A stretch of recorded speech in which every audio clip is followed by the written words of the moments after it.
US Express.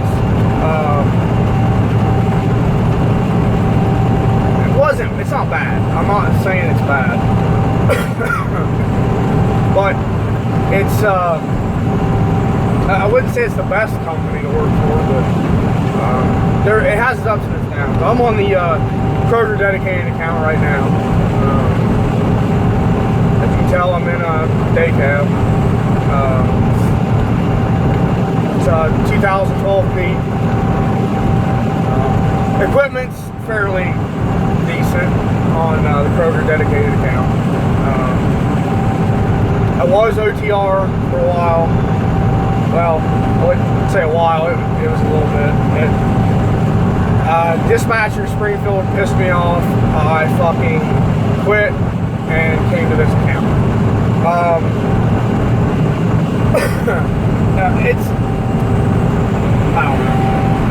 I probably would have picked a different account, like, I don't know, maybe the Dollar General account, but I've heard too many horror stories about that, like not giving you your home time, which OTR, if your home terminal is Springfield, good luck trying to get your home time. That's all I gotta say.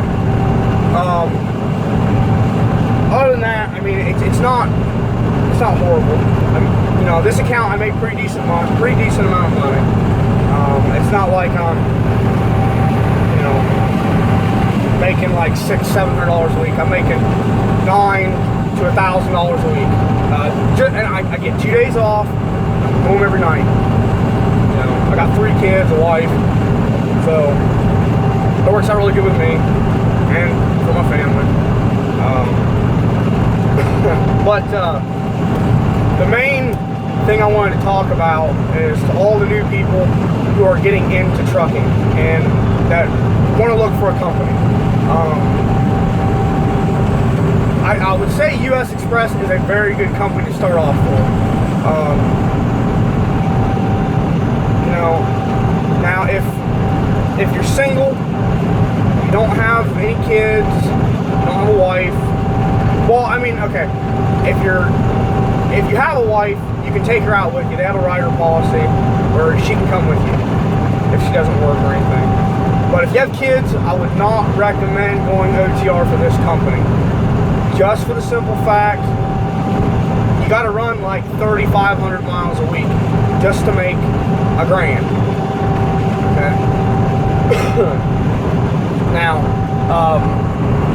like I said, US Express does run driver tech, which I'm sure everybody knows. Yes, it lives up to the hype, but everybody hears it's a piece of shit. It always fucks up.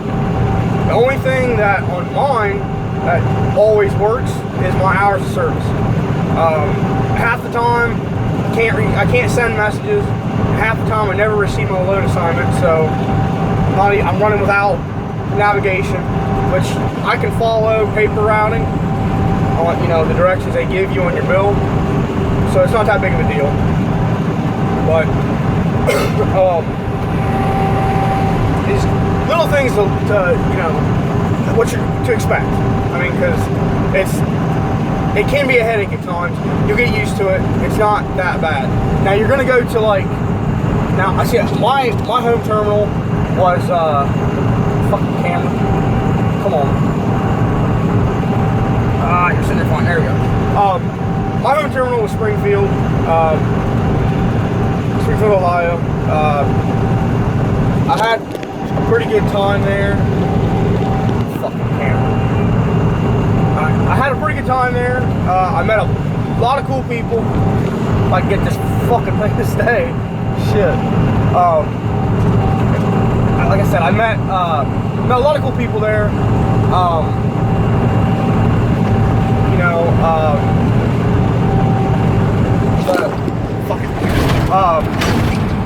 the hotel wasn't bad.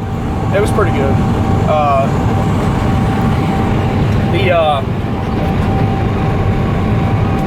The bar and grill was pretty good. Crazy Joe's, I think. I ended up being there for about a week until I got my trainer.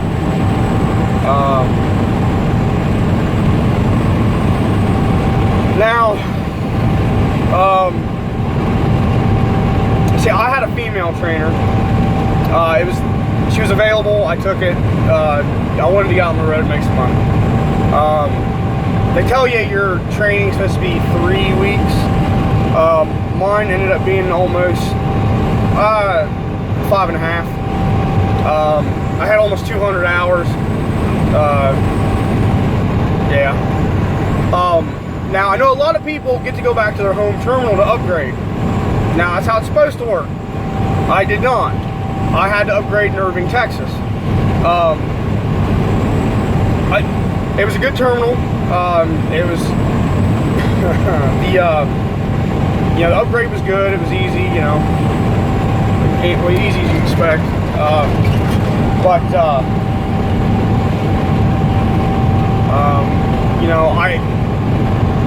The real problems I have with US Express started once I upgraded. I got seated on my truck for I think it was the next day after I upgraded. I got my truck. I sat in that truck for 6 hours before I got a load assignment.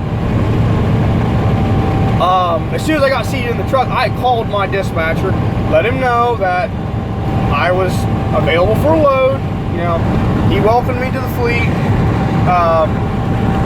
And no, if you're wondering, I didn't have to team with anybody because I'm from Ohio, so in Ohio they don't require you to team with anybody. But I was supposed to go to that mentor program for new drivers, and I called him. I checked in with him a couple times. After that, I never called him. I said the hell with it. He quit calling me. He knew I was doing fine. So I mean, he gets it. But my trainer, back to that. I'm not gonna tell you her name. I just don't want to start anything. She was a really good trainer. I'm not gonna say that. I'm not saying anything bad. She was a really good trainer. She taught me a lot. I'll have to admit that. I'm sorry if you're watching this, but some of the stuff she told me was not correct, and I fucking knew that from the get-go. I mean, I went to Roadmaster to get my CDL.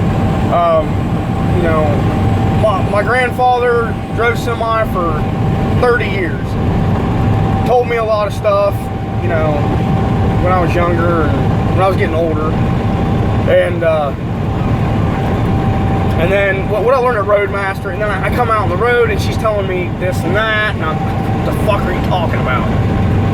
Anyway, she did teach me a lot of good habits about driving.